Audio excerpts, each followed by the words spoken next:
What is up, my fellow nerds and gangsters?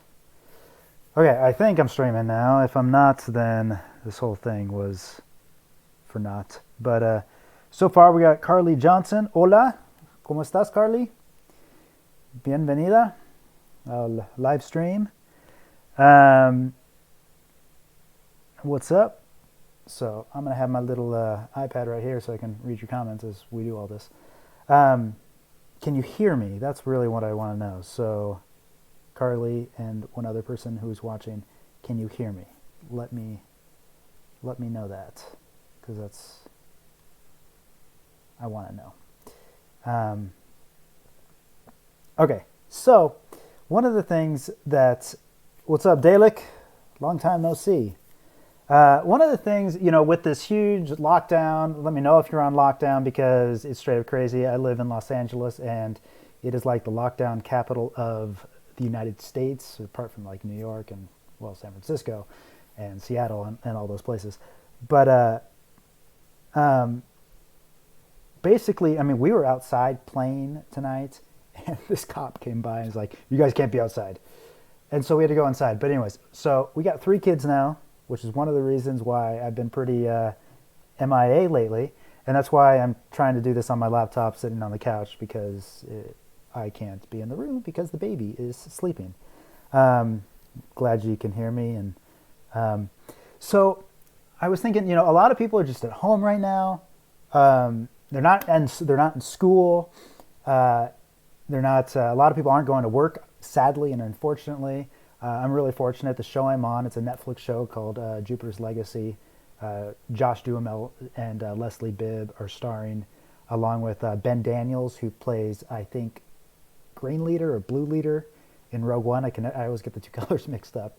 But I'm really fortunate that I'm being able to work from home on that project. But at the same time, I find myself, with a little bit of time in my hands. So I thought, hey, let's make a movie watch list.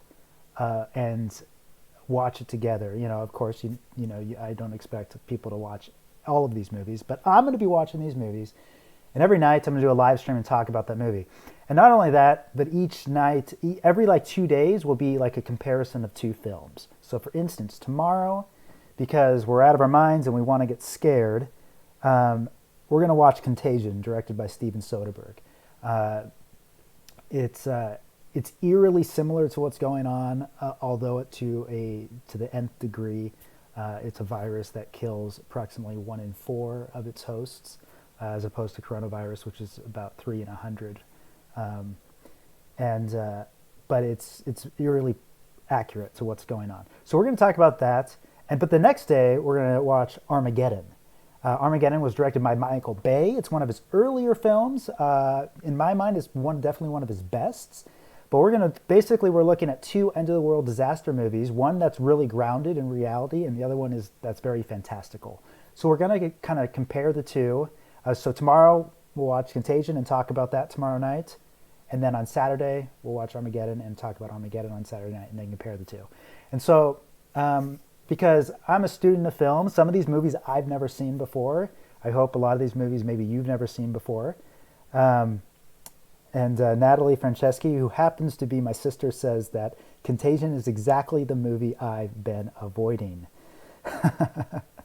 Yeah, I'm not going to lie. I watched it for the first time today. I've never seen it. And I'm a little bit paranoid now. And I got to go and watch Star Wars or something to not be so scared anymore. But because it's pretty eerily accurate. And so you can see on the screen here, now we've got, and then Monday and Tuesday, it's Captain America, the original, directed by Joe Johnston, who directed like The Rocketeer, Honey, I Shrunk the Kids. He was one of the people who designed Boba Fett, or was instrumental in that. But then we're going to watch Captain America Winter Soldier, which is directed by the Russo brothers. It's a very different tone and style. And we're going to look at how do 2 different directors approach the same character in the same universe. And then we're going to hit up Dark Knight and The Dark Knight Rises. And we're going to see how in that instance, definitely Heath Ledger and the Joker was going to be a part of that series. And we're going to see how did that affect everything. Dark Knight Rises is very different from The Dark Knight in many different respects. And we're going to see, did we like what Christopher Nolan did or not? All right. So let's see. Let's hit up some comments here. Uh, Dennis Parich, sorry, says Contagion coined social distancing. Yeah, I was watching the movie today, and like about halfway through, they say social distancing. I'm like, oh snap, totally, totally, what's going on? And then let's see here. My sister Natalie says that her husband wants to watch it, and now they're gonna have to. Riverdale Tales, hey, what's up? Long time no see. Oya Spiff, you should watch Wreck. It's a Spanish movie made in Spain. Try to find dub or subtitles. It's a great horror movie. Well, Riverdale Tales, I hate to break it to you, but yo hablo español y podría ver la película sin los subtítulos. So yeah, I'll definitely have to check that out. I like Spanish films, so I've seen quite a few in my day. I find them very foreign films in general to me are very interesting because they have a very different style, and a lot of times, you know, I'm not really into it sometimes, but there's so much that I learn too. So they're pretty amazing. Let's see here. So Dalek Scientist asked, "Will you be watching the movie in the stream?" You know, that'd be really cool. I just don't know what the legalities of that is. So I don't know. I don't think so. I think I'll just be talking about it. But it'd be really cool. If any of you guys know somebody who does that and does it without getting shut down, then I'm game. So anyways, so in addition, you know, we have a few films, like we've got, let me just get out of this, and so we get a little bit more screen here. We've got movies like Captain America, The Dark Knight, those movies, but then we've got some older films too. So we've got Casablanca and The Treasure of Sierra Madre, and because I want to introduce us to films that maybe you've never seen before. Now, some of these movies might be a little bit difficult to find. They're all online. They're all streaming somewhere, so I hope you can find them, or just simply on DVD. But of course, also on Fridays we'll talk about the new episode of the Clone Wars, because hey, it's Clone Wars. I mean, how could we not? So, and then the next week, the week of April 6th, we'll be hitting up E.T. and Super 8. Super 8 was heavily influenced by E.T.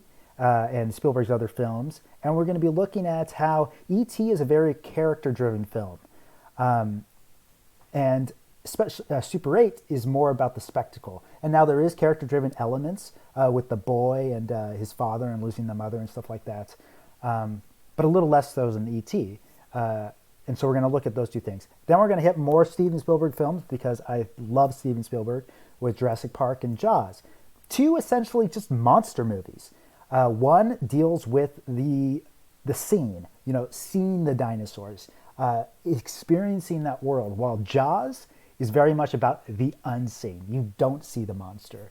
And we're going to kind of take a look at how and why each worked in their given circumstances. Now on April 10th, it's TBD right now, but then we're going to hit up Some Like It Hot. It's a Marilyn Monroe film. You've all heard of her. Maybe you've never seen one of her films, though. And then in the week of April 13th, you know, I'm a huge fan of The Lord of the Rings. So let me just hit some comments here real quick. If you can just find a way to timestamp the film, we could watch it along with you. And that's possible, too. Maybe we could try that. That's not a bad idea. Alfonso Capó dice, ya que estás con el tema de español y las películas extranjeras, el cine argentino es muy bueno. Te recomiendo La Odisea de los Giles y el robo del siglo. Películas muy buenas y nuevas. So Alfonso's saying, now that we're on the topic of Spanish and foreign films, Argentinian cinema is pretty good. I recommend The Odyssey of the Giles and The Robbery of the Century. They're both very new and very good. Cool. I'll take a look at those. Thanks, Alfonso. Yeah, I'm not super up to date on new foreign films, so I really appreciate that. One of the films I actually wanted to put on this list, and may possibly still get on here, is a film called The Battle of Algiers. I think it's in French, but guys, if you've never seen that film, I mean, I saw it in my undergrad in a political science class, because that was my major in undergrad. I was blown away by the film. It's just so good. But I don't think I have it, and I would have to find it. So Alfonso also says binge Pixar. One of the I was considering putting on Toy Story 3 and Toy Story 4 on this list, to look at Woody's arc and see how they're different. One of the cool things about the Toy Story films, and one of the reasons I think that all four are good, and that, to be honest, I wasn't a huge fan of the fourth one, but especially the first three are good, is that Woody has a different arc every single film. That seems to be the secret of sequels, that you still have to have character arcs, and they need to be different. In the first film, Woody has to learn how to share Andy, right, with Buzz. In the second film, Woody has to learn how to put Andy first before himself. Because he's still a little bit selfish at the end of one. He's still in it for him and for Andy. But in episode 2, or in Toy Story 2, he goes a step further. In episode 3, it's the opposite. Now he has to learn to let Andy go. Then in Toy Story 4, he kind of has to learn how to put himself first and live life for himself. I didn't really care for that arc, to be honest, but it's a different arc, so you got to give him points there. So let's see here. Riverdale Tale says, have you ever seen Butch Cassidy and the Sundance Kid? It's one of my favorite Westerns and is definitely a classic. I have seen that movie. I love that movie. It's a great film. It's got one of the best just ending frames of all time. If you've never seen it, you should definitely check it out. The song Raindrops Keep Falling on My Head is from that movie. So I know you've all heard that song, and so if you wanted the genesis of that song, you could see it in that film.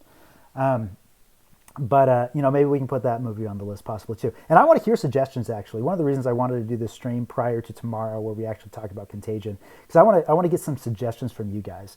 This list is very malleable, so we can change things. These are just some of the things that I've come up with. So we have the third Lord of the Rings and the third Hobbit. We're going to look at the similarities and differences. The Hobbit universally is considered inferior to the Lord of the Rings trilogy, and we're going to look at, is that accurate or not, and if so, why? It's the same director, largely the same writers. Why did Lord of the Rings really hit, but Hobbit didn't quite stick for some people? I was thinking it'd be fun to look at GoldenEye and Casino Royale, two films done by the same director, Martin Campbell, who also directed the lamentable Green Lantern with Ryan Reynolds. In one, he was continuing a franchise with a new Bond, but in the second one with Casino Royale, he was doing a new Bond, and it was a reboot. And then for war movies, I was thinking Dunkirk and Bridge on the River Kwai. Dunkirk is... it doesn't have main characters. It's kind of like an ensemble where you really don't even find out any characters' names. While Bridge on the River Kwai is very much focused on a group of characters. One of them being Obi-Wan Kenobi, Sir Alec Guinness. So that's pretty cool. And then some of the other films, we got Knives Out and The Maltese Falcon. One is an ensemble quirky, and I've actually never seen Knives Out, and I've never seen The Maltese Falcon. So still, so some of this list is like, hey, I want to see this movie. So that'll be fun. Then we got some slots open. We've got Ben-Hur. It's a really long movie, so I was thinking we'd split that one up. We've got Avatar and Dances with Wolves. Basically the same story, but totally different settings. And so one of the things that I have found is you can take existing stories, especially stories that are like in the public domain. Like, let's say you get the story of Little Women.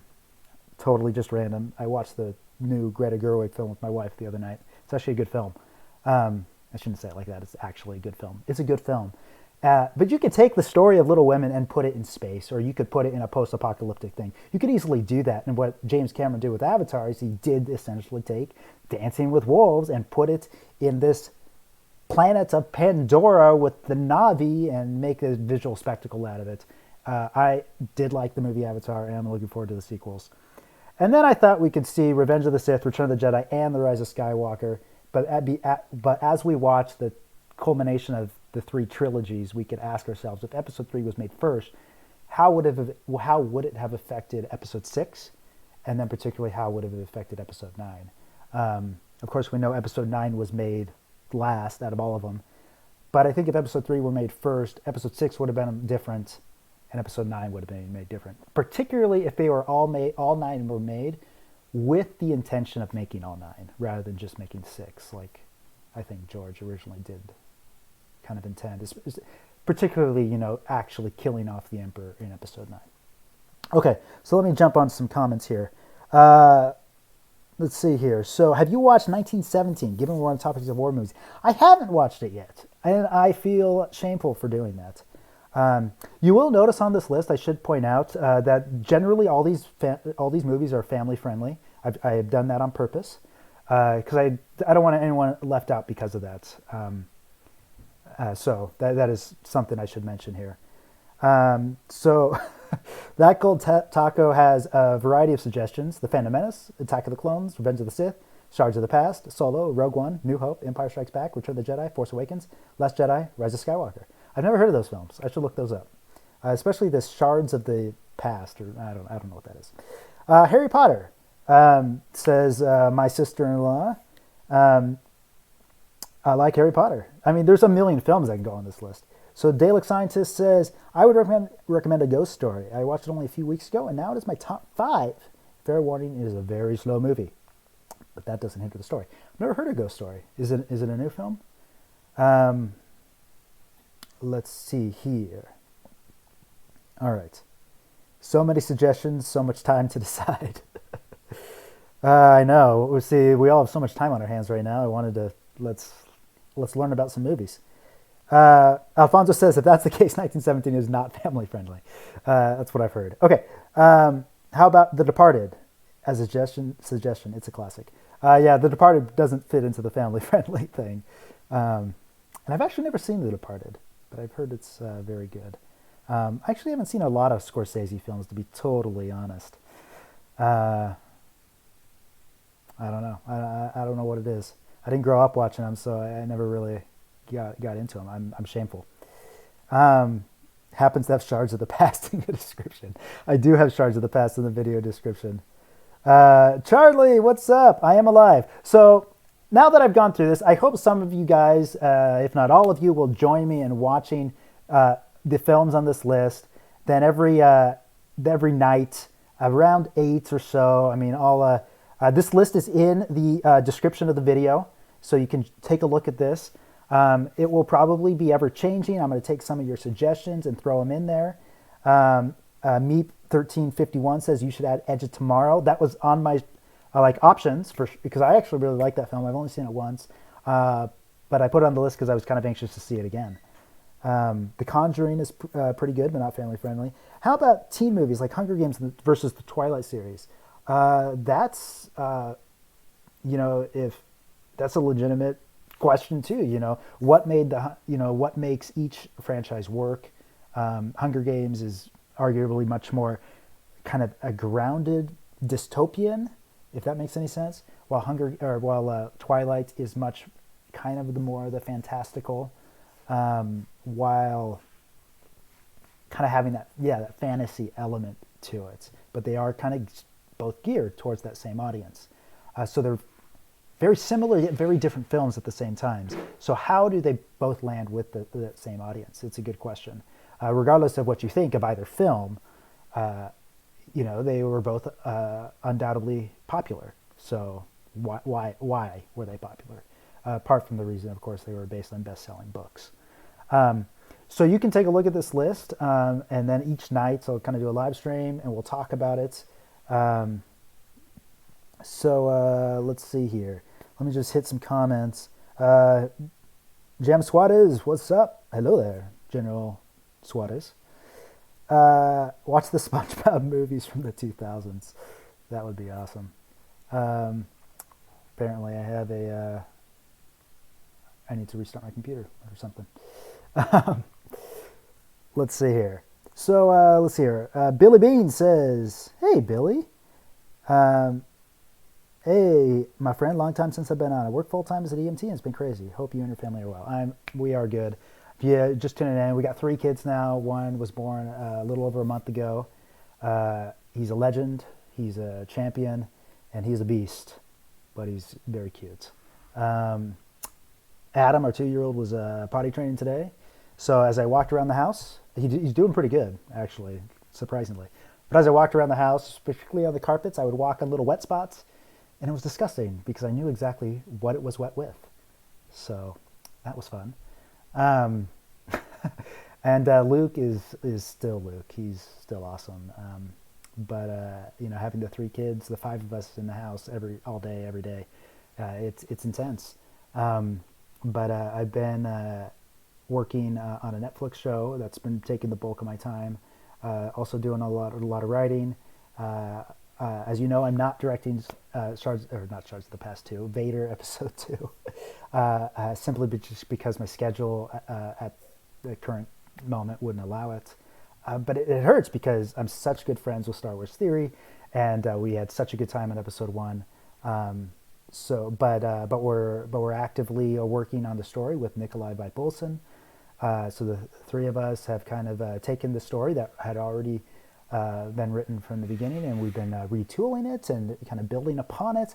And guys, it is incredible now. I'm just so excited for you guys to see it when it is made, and I'm so happy to still be a part of it to a certain degree. So I think you're gonna love it. Let's see here.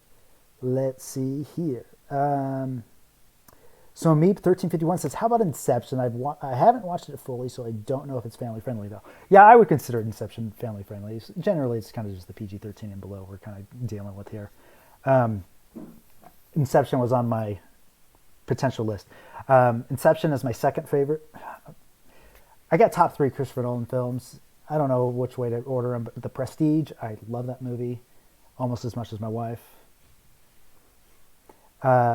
Inception and The Dark Knight. I just love those films so much. So guys, take a look at this list. Join me if you can. Even if you didn't watch the film, join me, and hopefully we can glean something beneficial out of it. I'm going to try to do each live stream at about 8 o'clock every night. Probably just be a half hour or so not too long. And we'll talk about them. And better yet, if you've watched them with me. So tomorrow we're going to talk about the movie Contagion, directed by Steven Soderbergh. He directed the Ocean's 11, 12, and 13 series. Some of the, not the Nick. Is it the Nick? He directed that. Sex, Lies, and Videotapes was his breakout film when he was 15 or something like that, super young. But he's a great filmmaker. He also edits and shoots all of his own films, so he's very much the modern day auteur. But for actual Hollywood blockbuster films, which is much more rare as opposed to the auteur in the independent system. And we'll also talk about the Clone Wars new episode, which will come out at midnight tonight. Then on Saturday we'll talk about Armageddon. That Ben Affleck, Bruce Willis, Liv Tyler spectacular. And on Saturday we'll compare the two and how they're basically both end of the world movies, but how they kind of deal with being super grounded while the other one is being very much that Hollywood spectacle, fantastical film. Okay, so real quick, we got Shawshank Redemption. It is very good. Not family friendly, but it is a very good film. There's a reason I think it's rated number 1 on IMDb, with user ratings. I think it's rated a 9.1 or something like that. It is an extremely good film. Frank Darabont. Yeah, it's a great film. And so let's see here, and then Interstellar too. Yeah, you guys have a lot of great suggestions. If you have more, feel free to message me on Instagram, or you can just hit it up in the comments every night, because this list can change. If there's maybe films you really don't want to see, you can let me know too. So, but like I said, I do want to have a few old movies in here, because there's a lot to learn from old films. There's a reason they were good. And when you watch old films too, what I found is sometimes we're so obsessed with, oh, I can't do this in my movie because I can't afford the visual effects, or I can't do this because of this reason. But when you watch the old films, you see how they did it because they didn't have visual effects, and they maybe didn't show the monster, or with Jaws, for instance, they couldn't show the dang shark because Bruce, the shark, didn't work until like the very end, which is why it doesn't show up until the end of the film. Jaws is a film that, there's a version of Jaws that can be made for very cheap. Just like there's a version of, say, The Quiet Place that can be made where you never even see the monsters, and it would be probably just as effective.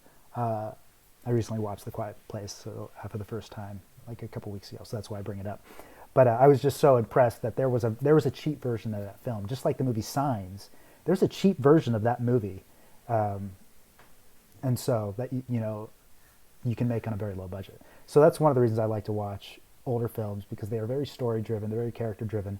They're not driven by the spectacle like so many films are today, and so they can't sacrifice story. So we learn a lot. Meep 1355 says the original King Kong, which is incredible. High use of stop motion, which today wouldn't fly, because when you do stop motion, you don't get the motion blur, which is one of the reasons Spielberg opted not to do Phil Tippett's stop motion dinosaurs for Jurassic Park, but rather decided to use ILM to do digital dinosaurs. It was a big leap, but he wanted that motion blur, which you don't get in stop motion, because he really wanted him to feel organic to the scene. But the original King Kong, it was a huge leap in filmmaking, and if you haven't seen it, definitely take a look at it, and then take a look at Peter Jackson's King Kong, and you'll see how similar they are, but also how different Peter Jackson made it. Alfonso, good night, if you're still on here. Let's see here. Guys, watch American Graffiti, says Riverdale Tales. Yeah, snap. American Graffiti is a great film. It's the quintessential low-budget film that George Lucas literally made, like, in his hometown, because that's what he could do. And from that film came Star Wars. So, we think, I fall in the trap of, I only want to make Star Wars, but I can't do that. I got to find films that I can make for cheap, and that's really what I've been working on lately. In the spare time from the Netflix job I'm on. I'm excited to embark on this journey with you guys. So watch Contagion tomorrow. We'll talk about it tomorrow night. If you're not too terrified by it, because I'm telling you, I'm terrified right now. I gotta like finish Captain America or something, so I don't die in my sleep from fear. But great seeing you guys here. Love you guys. I'll look forward to this. I think it's going to be really fun. And, well, guys, don't do anything I want to do.